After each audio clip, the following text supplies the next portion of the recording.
So a few weeks ago, I did a video about 2007, big year for the automotive industry. And a lot of things changed. There was more fuel efficiency. There was a focus on more forced induction and different powertrains and different fuel sources to increase miles per gallon, because fuel efficiency and the dependence on oil was a big deal. Speaking of, during that time, we happened to run into a housing crisis, and that ultimately impacted the gas prices as well. And so there was a time where subcompacts had their moment.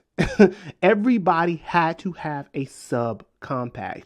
But nowadays, you don't really see that. And the reason why I'm talking about this today is because subcompacts, especially the high performance ones such as the Ford Fiesta ST, is basically an idea that they can be fun, and it doesn't have to be the penalty box that people remember from the early 70s and early 80s. But subcompacts are absolutely necessary, and unfortunately, due to consumer demand and many other things, it's time we explore what happened to them and why manufacturers probably should reconsider making them again. What's up, guys? My name is Chris, and welcome to The Breakdown, where we talk about everything cars, news, and reviews. If you're new to the channel, welcome. If you're not, as always, welcome back. So I wanted to do a video about subcompacts because it is incredibly important, especially in today's climate, because we have many other things to worry about.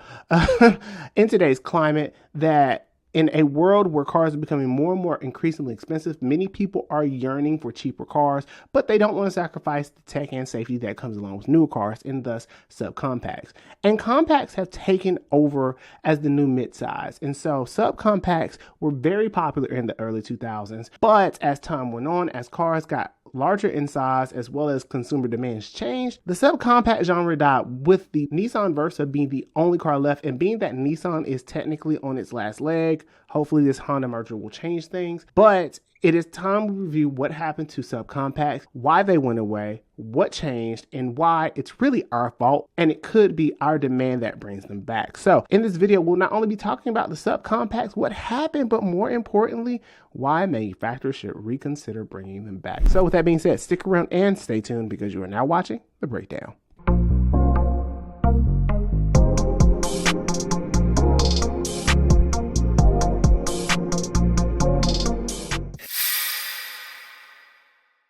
Okay, so I'm gonna set the scene for you. So it's about 2008, and gas prices are at an all-time high. And of course, you know, a lot of people don't quite remember this, especially if you were born right around 2000, 2004. I didn't even realize the impact of the recession until I was in my early to late 20s, and everything was in disarray. And one of the mainstays of the incoming administration, the Obama administration, was that they were going to focus their efforts on fuel efficiency because gas prices were absolutely out of control. Now, if you haven't seen my video about the year 2007 and how it changed everything, I highly recommend that you stop watching this video and go check that one out, because it literally explains everything of fuel efficiency and how some genres changed and certain engine choices changed.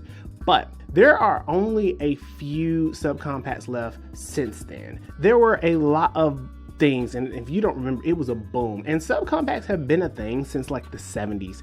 And so over time, they were always seen as the penalty box because they were typically the most affordable car that you could get. Think Kia Rio, even worse.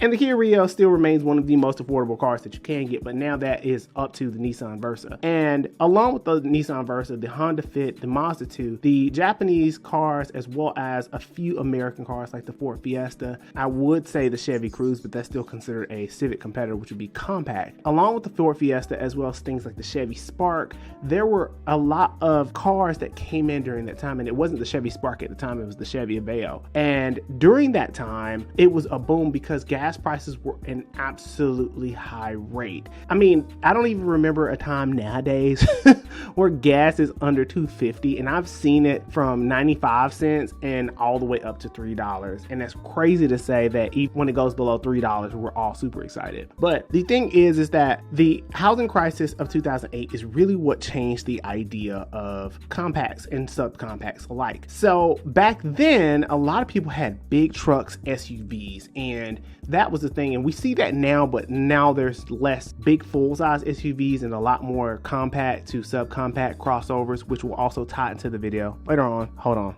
we're not there yet. But the subcompact genre really hit its peak around 2010, 2011. There were a few manufacturers out there that just made some really good stuff, and I always hail the Fiesta that came over from Europe, as well as the Honda Fit, and even the Mazda 2 were some really, really good things. But as we all know, sales for subcompacts have died down, and the Nissan Versa was also a big deal. It's easy to remember a few other cars, but you know, Stellantis and their whole group before the time of Stellantis was FCA. They didn't really have a subcompact offering. I think the closest it got was the Dodge Caliber. Fiat had one. Oh, that was one, the other subcompact Fiat, and we see what happened to that. Just thought about that. But even still, what really happened from then into now is that economic improvement from 2008 is very different up until 2019, before the pandemic, obviously.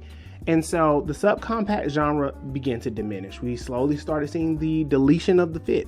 We saw the deletion of the Fiesta. In fact, I think the Fiesta and the Focus were kind of the first two compact and subcompact cars to go away, because Ford wanted to focus its efforts right around 2018 on moving towards trucks and SUVs. And that's actually how we got the Ford EcoSport. I think that's how you say it, because it's supposed to be a play on the Focus, if you will. But really, the thing is that subcompacts are absolutely necessary. And in a world where the average car costs for a brand new car is roughly upwards of $45,000 to $47,000, more Americans need those cars. Now, I'm going to say this much. I think part of the reason where they went was that more manufacturers began consolidating them, because if you really think about the fuel efficiency numbers, especially going towards the hybrid side of things, more compacts and mid-size sedans slash SUVs slash pickup trucks were getting better and better fuel economy, and that almost negated the entire point of subcompacts. And a lot of us like subcompacts for the fun to drive factor, the zip around the city, but more and more of us are traveling longer distances. We're going to different places, and the subcompact genre slowly just kind of not made as much sense. But even with the Civic right now, you can get a 1.5 turbo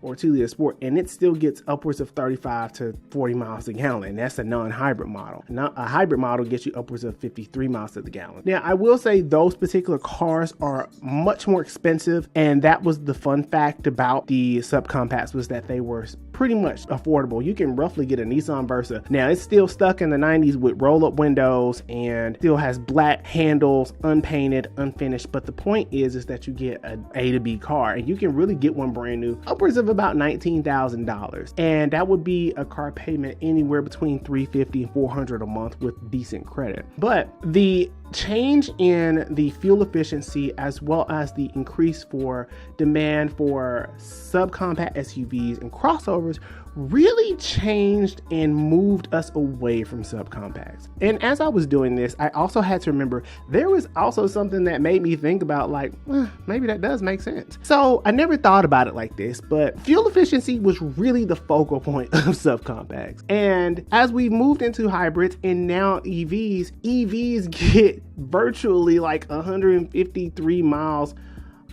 per gallon, if you will, in conversion rate. I don't know how any of that I just be looking at the stuff. But the electric vehicles offer so much more and still get the fuel economy of, if not a hybrid, a subcompact car. And they drive better, and they handle better, and they don't feel like the penalty box that people remember them for. And consumer perception plays a huge role in subcompacts, because it got to a point where people began to start thinking, I need more space, which you don't really, not for everybody, but more people started to believe that they needed more space, and that is actually how we moved to SUVs. In addition to that, subcompacts also felt cheap in a way that I can't explain, and the ride height was not as high, and the perceived safety of them. And between 2007, 2008 to 2019, there were a lot of cars that really just became more superior to other cars than basically the subcompacts. For all intents and purposes, a lot of the compact sedans, like the Chevy Cruze that used to exist, they got rid of that too, Honda Civic, Toyota Corolla,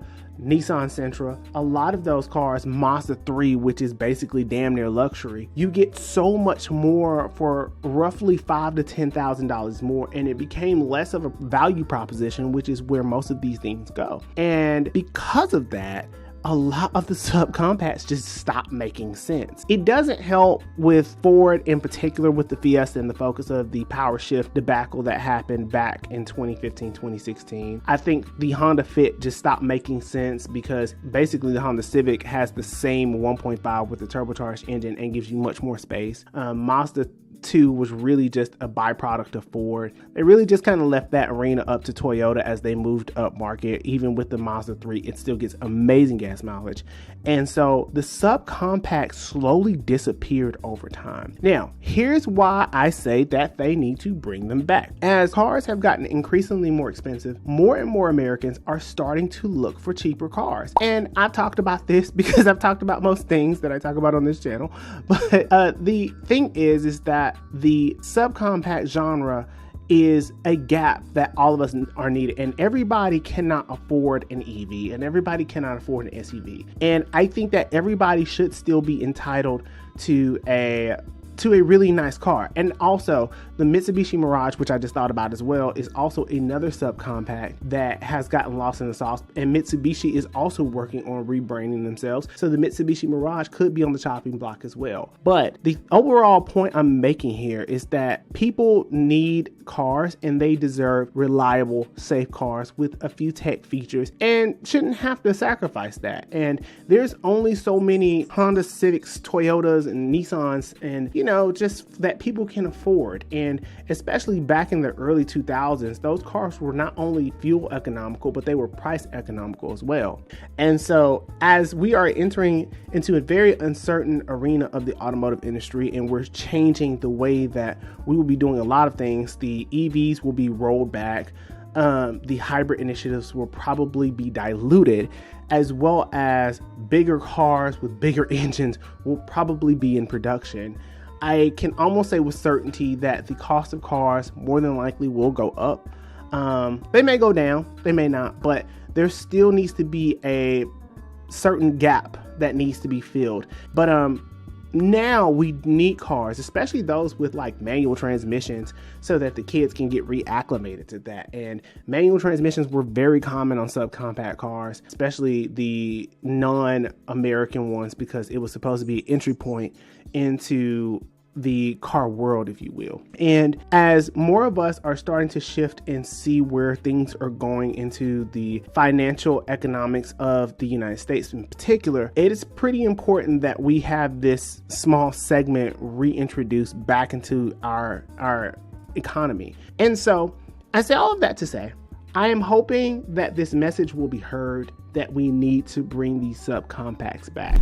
With that being said, you guys leave me a comment below and let me know what you think about subcompact cars, if they need to make a return, or if car manufacturers should just go back to making big body V8s and V6s, because ultimately I think the community is very divided. But we will talk about that in another day. With that being said, thank you for sticking around this far in the video, and until the next one, I will see you guys later.